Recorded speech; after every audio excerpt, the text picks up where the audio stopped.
On passe à l'actualité, celle de l'emploi à présent avec Sophie Pignal. Et on va revenir ce matin sur le CDI intérimaire. C'est un contrat à durée indéterminée pour les intérimaires. Et cette année, le contrat fête ses 3 ans d'existence. Sophie Pignal. Nefra Poati est standardiste bilingue anglais. Elle travaille dans le secteur de la banque assurance et depuis quelques mois, elle est en CDI intérimaire. Je suis secrétaire, aussi standardiste, hôtesse d'accueil. Je fais aussi de l'administratif. Je suis polyvalente. Cela fait 5 mois que je suis en CDI intérimaire et ça change la vie. Si le CDI intérimaire a eu du mal à démarrer, à s'installer dans le paysage des sociétés d'intérim, il semble aujourd'hui se développer.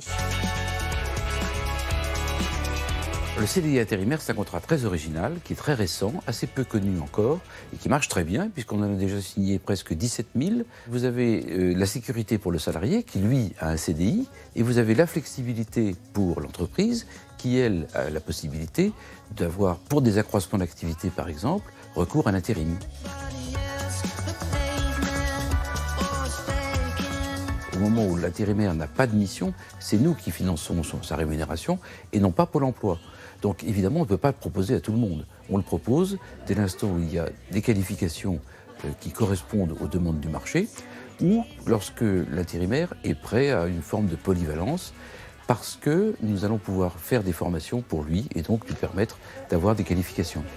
D'accord. Et ce serait pour une prise de poste quand, Camille? Pour combien de temps? Randstad, numéro 2 mondial des services en ressources humaines, prévoit cette année de recruter 1000 personnes en CDI intérimaire.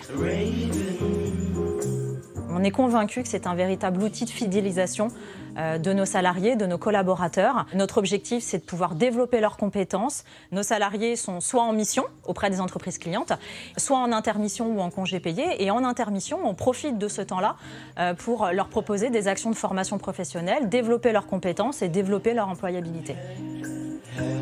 Avec un CDI, effectivement, je peux faire un achat. Je n'ai plus du tout cette contrainte-là de me dire est-ce que j'aurai une mission à la fin de ma mission d'intérim? Je peux éventuellement me projeter et c'est beaucoup plus bénéfique pour moi et ma famille.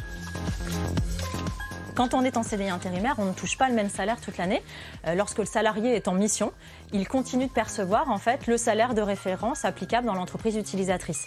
Si par contre nous n'avons pas de mission à lui proposer, là il va percevoir ce qu'on appelle une garantie minimale et c'est la garantie plancher en dessous de laquelle il ne peut pas descendre.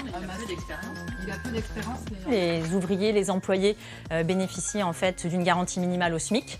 Les agents de maîtrise et les techniciens, une garantie minimale au SMIC plus 15%. Et les cadres, le SMIC plus 25%. Pour postuler, la meilleure option, c'est le site internet. Voilà, c'est noté. Merci beaucoup, Sophie.